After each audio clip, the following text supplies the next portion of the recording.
कि कहाँ भैला भैला के तू चांद हो कि अब हमारा बना तोहरा प्यार ना बता कि अब हमारा बना तोहरा प्यार ना बता। लेकिन ये हम अपने लिए गा रहे हैं, अभी समर जी के लिए दूसरा कुछ गाएंगे, अभी उनके लिए दूसरा कुछ गाएंगे ना, लेकिन ये अपनी फीलिंग बता रहे हैं कि अब हमारा कना तोहरा प्यार का बता के हुआ पूरा करता हमार अब बोल ना तोहरा लागे मिल जाए बतोर दोनों यार अब बोल ना तोहरा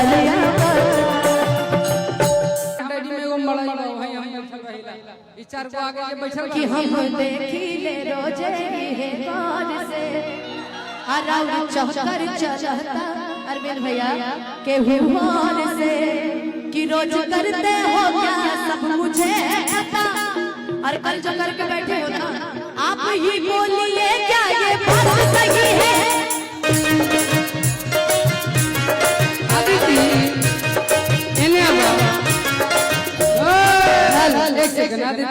देखो पूछो छोड़ जैसन हम लफुआ है वैसने हो लफुआ है हमरा से बड़ा लफुआ है हम तो ढेरे बनी बड़ा करे त यहां से जइली नहर तक जाके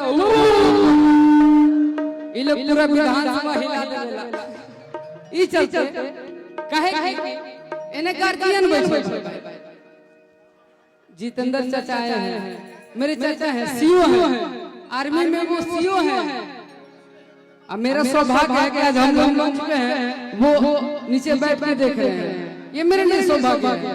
इसलिए सौभाग्य है मेरे पिताजी मेरे चाचा सब तो चाचा ही हैं, ये लोग रहे चाहे ना रहे वो कब आवे जब आ गए बड़े तब रोज करते हो क्या सब मुझे पता आप ही बोलिए क्या ये बात है। लेकिन तब हम कहते हैं कि तुमसा कोई प्यारा कोई मासूम नहीं है तुम जान हो मेरी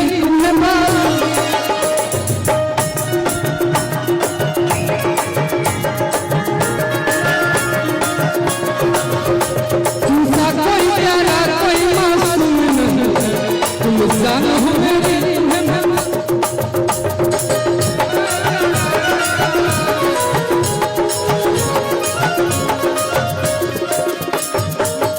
हम केतनो रिदम बजा ले सब कर ले लेकिन रिदम बजावे वाला डायरेक्टर बनू वो भी बैठल बा। ये मेरे चाचा का मतलब एक सेकंड इससे बढ़कर मेरे लिए मेरे जीवन में सम्मान नहीं हो सकता है। मेरा बाप मेरे सामने आने आकर चाहेंगे ताली बजना चाहिए। लेकिन वाकई आपने आज अपने डैडी गांव में बड़े बड़े हम लोग को छोड़कर बड़े बड़े सुपरस्टारों को बुलाया, उसके लिए तहे दिल से डैडी सभी ग्रामवासी आपको बहुत बहुत धन्यवाद देते हैं। रियलिटी में ना कि किसी की इतनी वो नहीं थी कि कोई बुला दे। समर भैया एक कॉल पे इनके आए थे, वो मैंने खुद देखा है। लेकिन बिक्कू जी आप जो कर रहे हैं सही नहीं कर रहे हैं, गाने को अधूरा क्यों छोड़े, पूरा गाइए कि तुम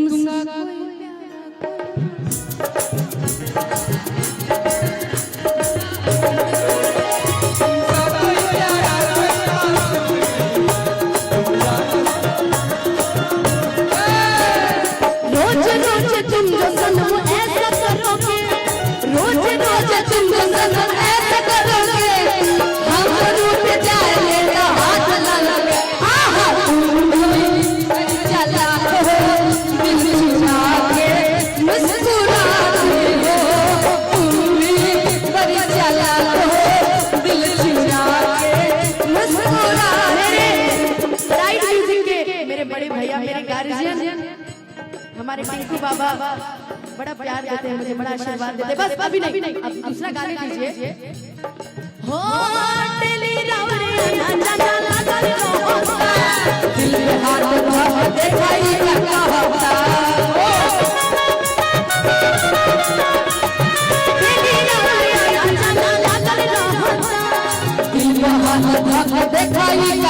रहता।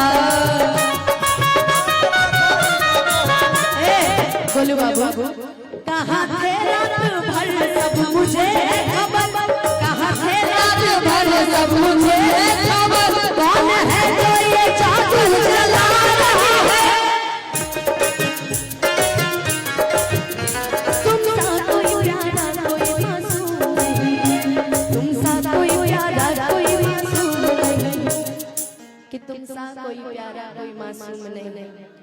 हाथ मत धर, हमारा दर्द होवेला। हाथ मत धर।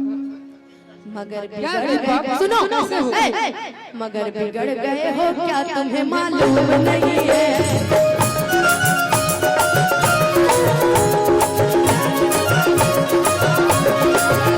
तुम सा कोई मासूम नहीं, बिगड़ गए हो क्या तुम्हें मालूम नहीं।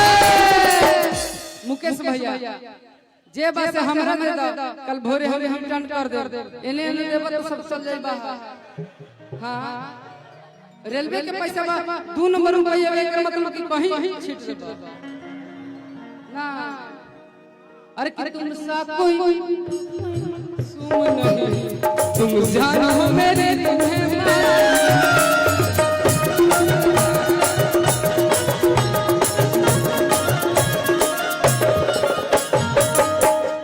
न देखा काहे की।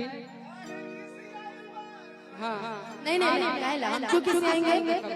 इसमें तेरा घाटा मेरा कुछ नहीं जाता, ज्यादा प्यार हो जाता तो ये सह नहीं पाता।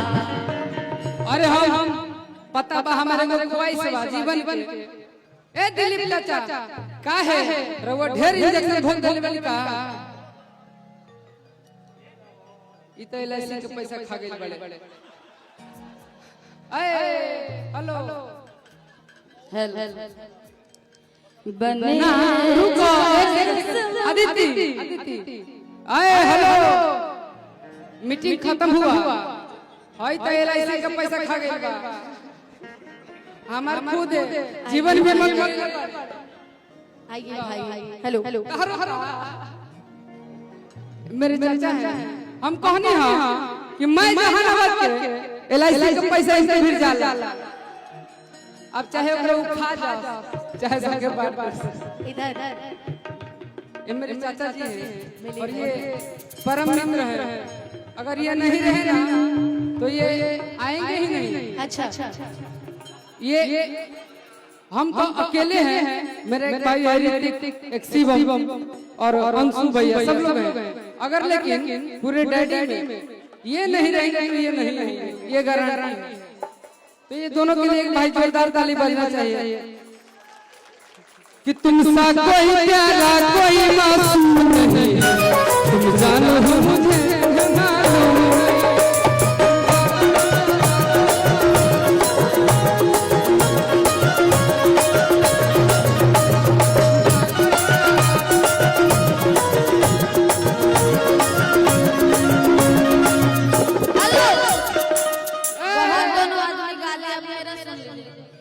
दो दिल को मिला दे रब्बा, टूटे न जोड़ा मोहब्बत का, साथ जिएंगे साथ मरेंगे, अनुपमा जी खा के कसम कहते हैं यार। ऐसा कसम किया कि कल से हमारा गोतवा सहू ना आई। पिछले साल से ना बताता, पिछला साल तक ढेरा बता है कि 22 लाख रुपया देता नहीं, एगो स्कॉर्पियो देता। लेकिन ये रिश्ता जीवन चले ना चले, मंच पे हम लोग हमेशा साथी दिखेंगे, ऐसी कोई बात नहीं है। अरे मंच पे लोग फॉर्च्यूनर हम तो चाहते हैं। ए भैया हम चाहता नहीं, हम गवाता नहीं नीचे हमें फॉर्च्यूनर दे। लेकिन कि काहे किसी आइल बालू जान ले मुकेश भैया कि काहे किसी आइल बालू जान ले जानते हैं पप्पू भी चले गए ना है। बोलो हमर सुबन भरान ले बोलो हमर सुबन भरान ले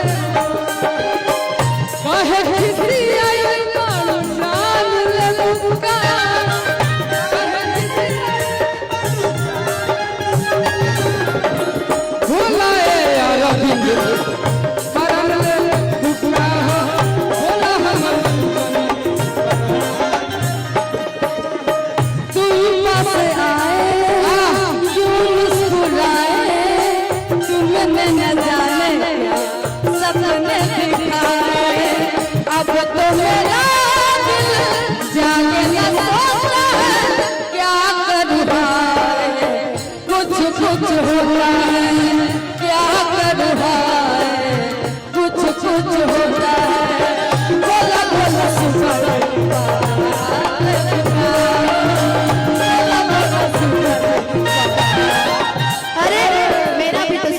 चलते रहे। फिर रोशन भैया घर पे आप आ जाइए, वरना हम हो जाने वफा हो के बेकरार, बरसों किया मैंने इंतजार, पर कभी तूने मुझे ये ना कहा जो अब है कहा। तन्हाई में यादें सजोता है क्या करूँ कुछ कुछ होता है क्या करूँ कुछ कुछ होता है।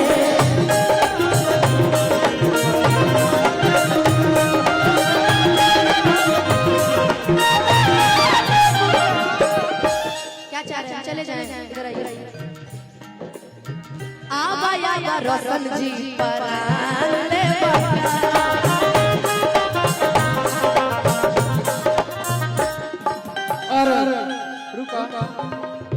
लेकिन ये ना हम तो चाहते थे कि इनको हम अकेले पहले अकेले गवाए, हम ये चाह रहे थे, लेकिन मन में ठान के आए थे कि कतना लोग को मंगावेली और कतना हम बजाए।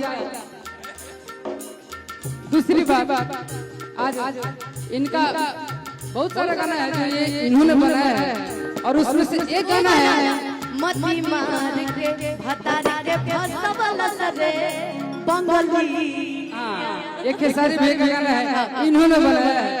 समर भैया जो भी गाना गा रहे थे इन्होंने बनाया है, लेकिन ये गईले बड़े कि तोर छोटी टिकुलिया पैसोना,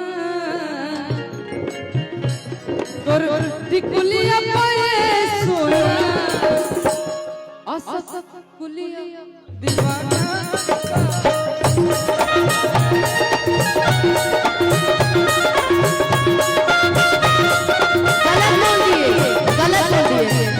हमर टिकुलिया पागे हाई बहन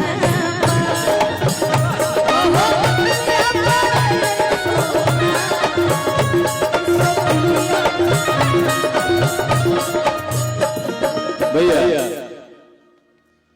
कार्यक्रम तो ढेर देर से होता है। हेलो हेलो भैया भैया उठाइए। हेलो हेलो हेलो हेलो बेस hello hello hello hello hello hello Dheeraj. कार्यक्रम तो ढेर देर से हो रहा है और हम लोग आनंद भी उठा रहे हैं। जी जी आपके स्टाइल जी जी हम